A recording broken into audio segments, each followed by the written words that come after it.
కుంటి గాడిద. కృష్ణాపురం అనే ఊర్లో ఓ బట్టల వ్యాపారి ఉండేవాడు. అతడి దగ్గర గాడిద ఒకటి ఉండేది. అతడు రోజు ఆ గాడిద మీద బట్టల మూటలను వేసుకుని వెళ్లి ఊరూరా తిరిగి అమ్మేవాడు. ఆ గాడిద కూడా ఎంత బరువునైనా మోసేది. ఉదయం నుంచి సాయంత్రం వరకు కష్టపడడం వలన లాభాలు బాగా వచ్చేవి. తన వ్యాపార అభివృద్ధికి సహకరిస్తున్న ఆ గాడిదంటే అతడికి చాలా ఇష్టం. అందుకనే దాన్ని చాలా జాగ్రత్తగా చూసుకునేవాడు.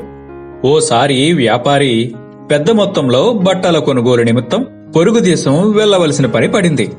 ఆ సమయంలో ఊరూరా తిరిగి బట్టలు అమ్మడానికి ఆ గాడిద బాగోగులు చూసేందుకు ఒక పనివాడిని నియమించాడు. దాని పూర్తి బాధ్యతలు అతనికి అప్పగించి పొరుగు దేశం వెళ్లిపోయాడు వ్యాపారి. కొంతకాలానికి తిరిగి వచ్చిన ఆ వ్యాపారి తన గాడిద కుంటుతూ నడవడం గమనించాడు. తను ఎంతో ఇష్టంగా చూసుకునే గాడిద అలా కుంటుతూ నడవడాన్ని చూసి తట్టుకోలేకపోయాడు. పనివాడిని అడిగినా ఆ విషయం గురించి తనకు ఏమీ తెలియదన్నాడు. తరువాత ఆ వ్యాపారి ఆ గాడిదను ఎంతో మంది వైద్యులకు చూపించాడు.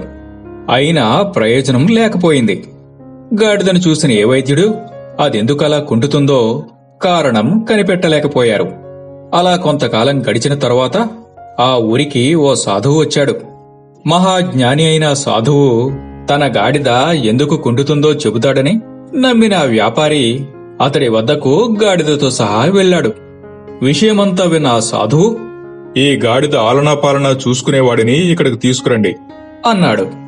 వెంటనే వ్యాపారి అతడిని రప్పించాడు. పనివాడు వస్తుండగా చూసిన సాధువు, నాయనా, నీ గాడిదకి ఈ కుంటితనం ఏదో జబ్బు వల్ల వచ్చింది కాదు. అదిగో అతన్ని చూసావా? అతను కుంటివాడు. రోజు తనతో ఉండే వ్యక్తిని ఇది అనుకరించడం వల్లనే ఆ కుంటితనం వచ్చింది అంటూ వివరించాడు. నిత్యం మనతో ఉండేవారి ప్రభావం మనపై ఎక్కువగా ఉంటుంది. నీ గాడిద కుంటితనం మానాలంటే దాన్ని చూసుకునే వ్యక్తిని కూడా మార్చాల్సిందే అని తేల్చి చెప్పాడు సాధువు. అంతా విన్న వ్యాపారి వెంటనే పనివాడికి మరో బాధ్యత అప్పగించి ఆ గాడిదపై బట్టలు వేసుకుని ఇంటింటికి తిరుగుతూ తనే అమ్మసాగాడు.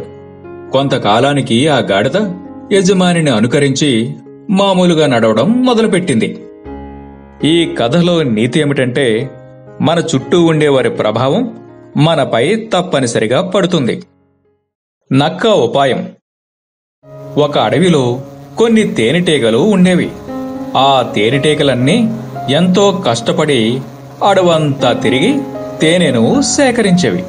అవి పోగు చేసిన తేనెనంతటినీ ఎలుగుబంటి ఒకటి ఎప్పటికప్పుడు తాగేస్తూ ఉండేది. అయితే ఎలుగుబంటి చేష్టలను చూసి బాధపడడం తప్ప తేనెటీగలు ఏమీ చేయలేకపోయేవి. ఒకరోజు తేనెటీగలు తమ బాధనంతా తెలివిగల నక్కమామకు చెప్పుకొని విలపించాయి. ఎలాగైనా సరే ఆ ఎలుగు బాధను తప్పించమని దానిని వేడుకున్నాయి. అప్పుడే నక్కకు ఒక ఉపాయం తట్టింది. సరే, అయితే ఆ ఎలుగుబంటి బాధ మీకు లేకుండా చేస్తాను. కానీ దానివల్ల నాకేంటి లాభం అని అడిగింది. నీకు కావలసినంత తేనె ఇస్తాము అంది తేనెటీగల నాయకురాలు. తీయటి మాట వినగానే నోరూరి సరేనంది నక్క. నక్క బాగా ఆలోచించి తేనెటీగలతో, తేనె తుట్టెను సింహం గుహ దగ్గర దాచిపెట్టండి, ఆ దరిదాపులకు ఎలుగుబంటి రాదు అని సలహా ఇచ్చింది. అవి అలాగే చేశాయి. తరువాత ఎలుగుబంటి ఎంత వెతికినా తేనెతుట్టే కనిపించలేదు. అలా తేనెటీగలకు ఎలుగుబంటి బెడద తప్పింది. అయితే తేనెటీగలు నక్కకు ఇచ్చిన మాటను మాత్రం నిలబెట్టుకోలేదు. అయినా కూడా ఆశ చావని నక్క తేనెటీగలను నిలదీసింది. అయితే అవి చేసిన మేలును మరిచి కాదు పొమ్మన్నాయి. దీంతో కోపం తెచ్చుకున్న నక్క సరాసరి ఎలుగుబంటి దగ్గరకు వెళ్లి తేనెతుట్టె సంగతి చెప్పేసింది. మృగరాజు గుహ దగ్గర లేని సమయం చూసి నీకు చెబుతాను. నీవు వచ్చి నెమ్మదిగా తేనె తాగి వెళ్ళిపో అని సలహా కూడా ఇచ్చింది. నక్క చెప్పిన సమయానికి మళ్లీ ఎలుగుబంటి వచ్చి తేనెను తాగేయడం మొదలుపెట్టింది. తేనెటీగల బాధలు మళ్లీ మొదలుకొచ్చాయి. దాంతో చేసేదేం లేక తేనెటీగలు నక్కను కలిసి తమను క్షమించమని, ఎలాగైనా తమను కాపాడమని వేడుకున్నాయి. ఈసారి నీకు తప్పనిసరిగా తేనెతో విందుని ఇస్తాం, మమ్మల్ని నమ్ము అంది తేనెటీగల నాయకురాలు. పథకం ప్రకారం నక్క ఎలుగుబంటి దగ్గరకు వెళ్లి, ఎలుగుబంటి మామ, నీ గురించి మృగరాజుకి అంతా తెలిసిపోయింది. తన అనుమతి లేకుండా నువ్వు గుహ దగ్గరకు వచ్చినందుకు అది కోపంతో రగిలిపోతుంది. సింహానికి చిక్కావో నీ పని అంతే అంటూ భయపెట్టింది. ఆ మాటను వినగానే ఎలుగుబంటి వెన్నులో వణుకు మొదలైంది. ప్రాణం అనేది ఉంటే తేనెను మరెప్పుడైనా తాగవచ్చని ఆ అడవిలోంచి పారిపోయింది. అలా ఎలుగుబంటి బాధ తప్పడంతో తేనెటీగలన్నీ ఎంతో సంతోషించాయి. ఇచ్చిన మాట నిలబెట్టుకుంటూ నక్కకు తేనెతో మంచి విందును ఇచ్చాయి. ఆకాశాన్ని తాకిన జిరాఫీ మెడ. అనగనగా ఒక అడవి. ఆ అడవికి రాజు సింహం. ఆ మృగరాజు అడవిలో ఉన్న జంతువులను, పక్షులను చాలా ప్రేమగా చూసుకుంటూ అడవిని పరిపాలిస్తుండేది. అక్కడ ఒక జిరాఫీ ఒకటి ఉంది. అది మహా అల్లరిది. అడవంతా తిరుగుతూ అందరి విషయాలలో జోక్యం చేసుకునేది. అందరినీ ఇబ్బందులు కూడా పెట్టేది.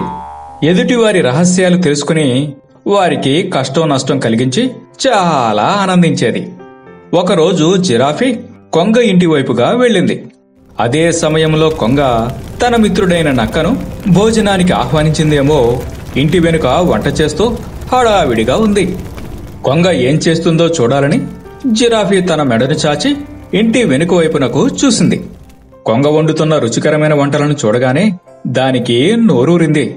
కొంగ వంట మొత్తం ముగించి గుమ్మంలోకి వచ్చి మిత్రుడి కోసం ఎదురు చూడసాగింది. అదే సమయంలో చడీ చప్పుడు కాకుండా ఆహార పదార్థాలన్నింటినీ దొంగచాటుగా తన పొడవైన మెడను లోపలకు చాచి వేగంగా తినేసింది జిరాఫీ. చివరిగా కొంగ నక్కలు దానిని చూసేశాయి. తాము పస్తులుండవలసి రావడంతో ఆ రెండింటికి జిరాఫీపై విపరీతమైన కోపం వచ్చింది. వెంటనే వెళ్లి మృగరాజుకి జిరాఫీ చేష్టల గురించి అవి నివేదించాయి. మృగరాజు జిరాఫీని పిలిపించి ఇతరుల ఇళ్లలోకి తొంగి చూడడం, ఆహారం దొంగిలించడం ఆపమని జిరాఫీని హెచ్చరించింది. అయినా జిరాఫీ సింహరాజు హెచ్చరికను పట్టించుకోలేదు. దాని ప్రవర్తనలో ఎలాంటి మార్పు రాలేదు.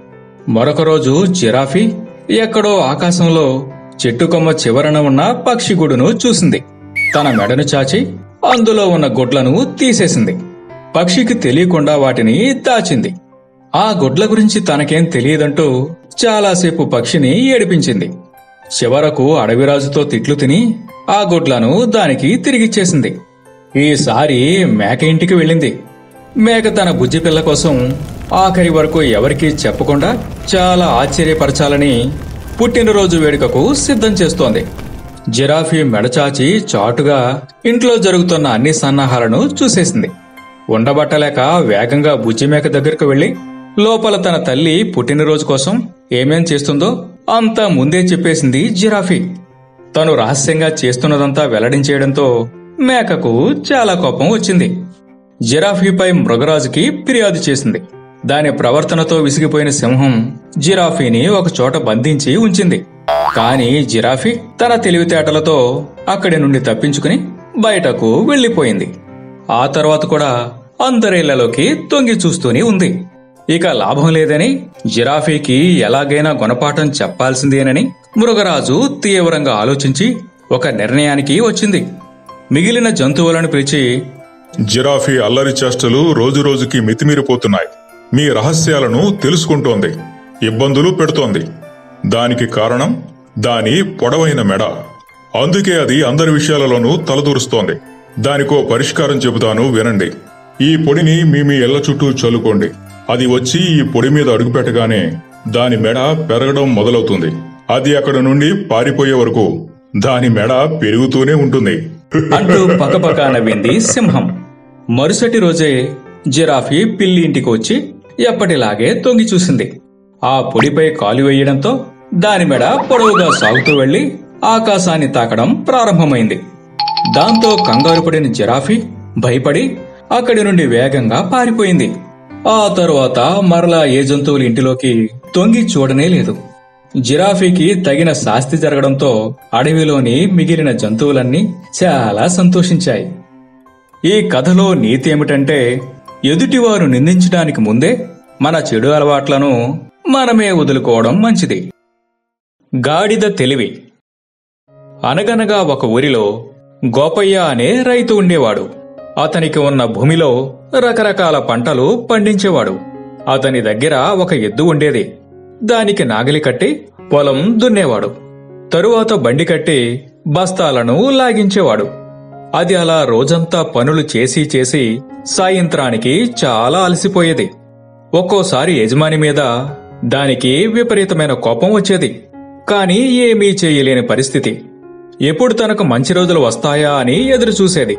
కొన్ని రోజుల తర్వాత గోపయ్య ఒక గాడిదను కొని తెచ్చాడు.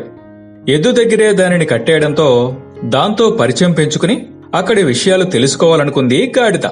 నెమ్మదిగా మాటలు కలిపింది. యజమాని నిన్ను బాగా చూసుకుంటున్నాడా అని ఎద్దును అడిగింది. ఎద్దు గాడిదతో తన కష్టాన్నంతా చెప్పుకుంది. అదంతా విన్న గాడిద నీకు పని తప్పించుకునే ఉపాయం చెబుతాను, వింటావా అంది. అలాంటి మాట కోసం ఎదురు చూస్తున్న ఎద్దు అదేదో వెంటనే చెప్పమంది.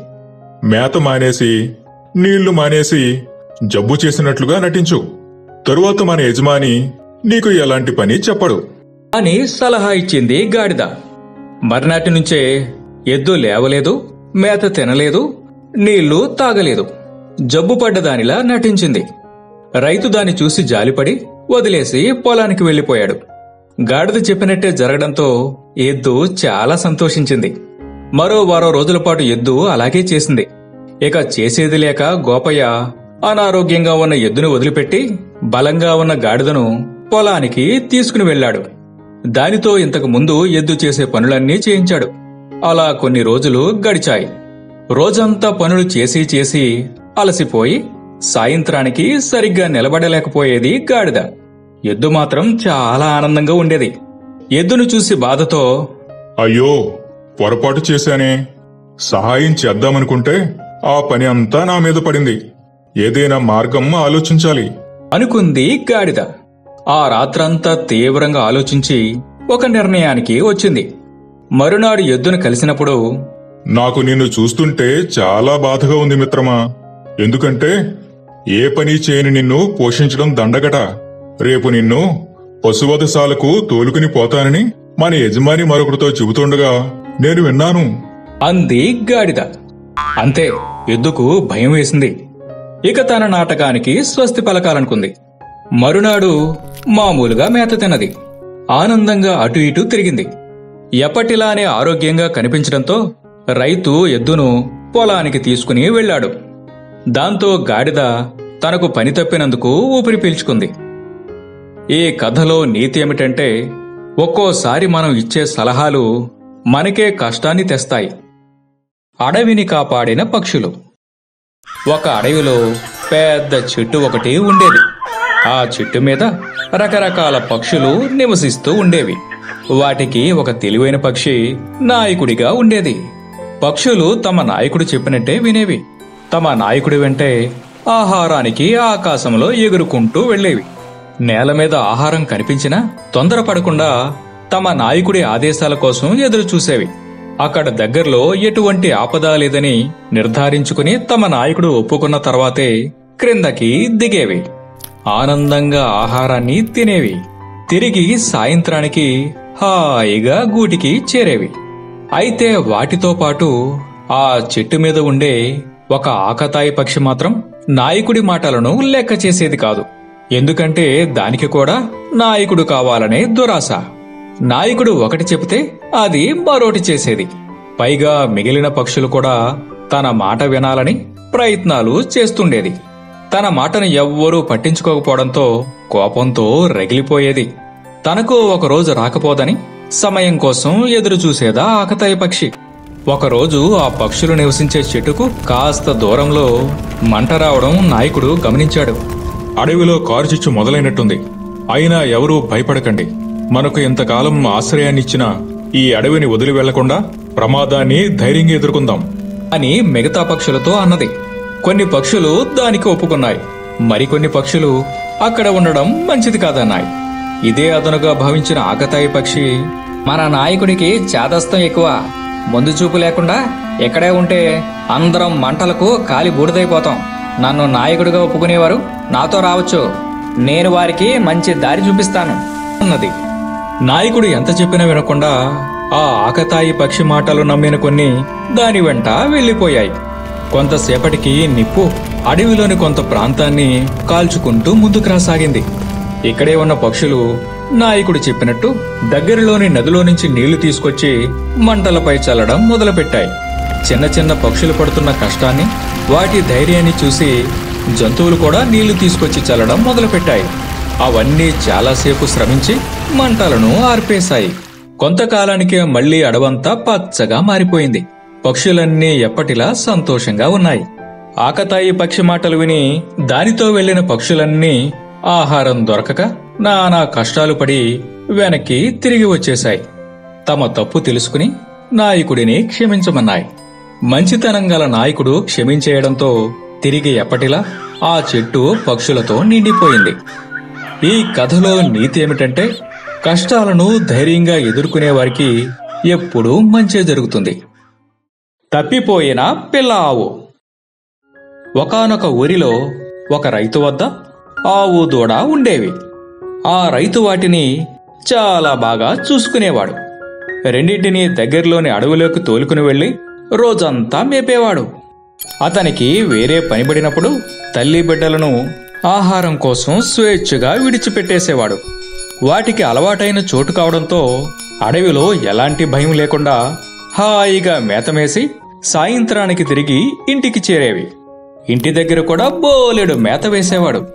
ఆ ఆవు ఇచ్చే పాలను అమ్ముకుని కుటుంబాన్ని పోషించుకునేవాడు. అలా యజమాని బాగా చూసుకోవడంతో ఆవు దూడ, ఆవు బాగా పాలు ఇవ్వడంతో ఆ యజమాని చాలా సంతోషంగా ఉండేవారు. ఒకనాడు అతనికి ఇంటి దగ్గర పని ఉండడంతో ఆ ఆవు దూడలను అడవిలోకి మేత కోసం వదిలేశాడు. అవి రెండూ అడవిలోకి వెళుతున్నప్పుడు ఆ దూడ మెడలోని గంట అటూ ఇటూ కదులుతూ గట్టిగా శబ్దం చేయసాగింది. ఆ శబ్దం పదే పదే వింటూ విసుగు చెందిన ఆ దూడ తన తల్లిని, అమ్మా, నా మెడలో ఈ గంట ఎందుకమ్మా అని అడిగింది. ఓ అదా, నీ రక్షణ కోసం. నీవు చాలా చిన్నదానివి కదా, ఎప్పుడైనా తప్పిపోతే నీవు ఎక్కడ ఉన్నది ఈ గంట శబ్దం విని కనిపెడతాము అని జవాబిచ్చింది తల్లి ఆవు. మరి నీ మెడలో గంట లేదెందుకని? నేను పెద్దదానిని అయిపోయాను కదా, నాకు ఈ అడవిలోని దారులన్నీ తెలుసు. నేనెప్పుడూ తప్పిపోను. అందుకే మన యజమాని నాకు గంట కట్టలేదు అన్నది ఆవు. తరువాత అడవిలోకి చేరి ఎంచక్కా మేతమేసాగాయి ఆవు దూడలు. కొంతసేపటి తరువాత అటూ ఇటూ గంతులు వేస్తూ పరుగులు పెట్టసాగిందా దూడ. అలా పరుగులు పెడుతున్నప్పుడు దానికి ఆ గంట చప్పుడు నచ్చేది కాదు. తల్లి ఏం చెప్పినా ఆ గంటను తనకు భారంగానే భావించిందా ఆవు పిల్ల. ఇక లాభం లేదని తల్లికి చెప్పకుండా ఆ గంటను తీసి అవతల పడేసింది. కొంతసేపు మేతమేస్తూ మరికొంతసేపు అల్లరి చేస్తూ తల్లికి దూరంగా వెళ్లిపోయి దారి తప్పిపోయిందా దూడ. అమ్మా, అమ్మా, అమ్మా, అమ్మా. దూడ కనిపించకపోవడంతో చాలా చోట్ల వెతికింది ఆవు. ఇక వెతికి లాభం లేకపోవడంతో ఏడుస్తూ ఆవు ఇంటికి చేరింది. ఒంటరిగా ఇంటికి చేరిన ఆవును గమనించిన యజమాని దూడ తప్పిపోయిందని పసిగట్టాడు. వెంటనే వేగంగా అడవిలోకి వెళ్లాడు. ఇక్కడ అడవిలో దారి తప్పిపోయి ఎటు వెళ్లాలో తెలియక దిక్కులు చూస్తున్న దూడను ఒక తోడేలు చూసింది. భలే లేత ఆవు పిల్ల, నాకు ఒంటరిగా బాగా చిక్కావు. ఎంతకాలం ఈ అడవి జంతువుల మాంసం తిని తిని మొహమొత్తింది. ఇవాళ చాలా రుచిగా ఉండే నీ మాంసం తిని నా ఆకలి తీర్చుకుంటాను అంటూ ముందుకు దూకింది. ప్రాణభయంతో దాని నుంచి తప్పించుకోవడానికి పరుగులు తీయసాగిందా దూడ. అలా అడవిలో చాలాసేపు పరుగులు పెట్టింది. చివరికి ఆ తోడేలుకు చిక్కే సమయానికి తన యజమాని అక్కడకు వెతుక్కుంటూ రావడం, అతని దగ్గర ఉన్న దుడ్డుకర్రతో తోడేలును ఒక్కటి ఇచ్చుకోవడంతో అది కాలు విరిగి అరుచుకుంటూ పారిపోయింది. ఆ తరువాత ఇంటికి చేరుకున్న ఆవు పిల్ల తల్లి చెప్పిన మంచి మాటలను లెక్క చేయకుండా గంట తీసేసి ఎంత పెద్ద తప్పు చేసిందో గ్రహించింది. తిరిగి యజమానితో మెడలో కొత్త గంటను కట్టించుకుంది. ఈ కథలో నీతి ఏమిటంటే, పెద్దవారు చెప్పే మాటలను పిల్లలు తప్పనిసరిగా వినాలి.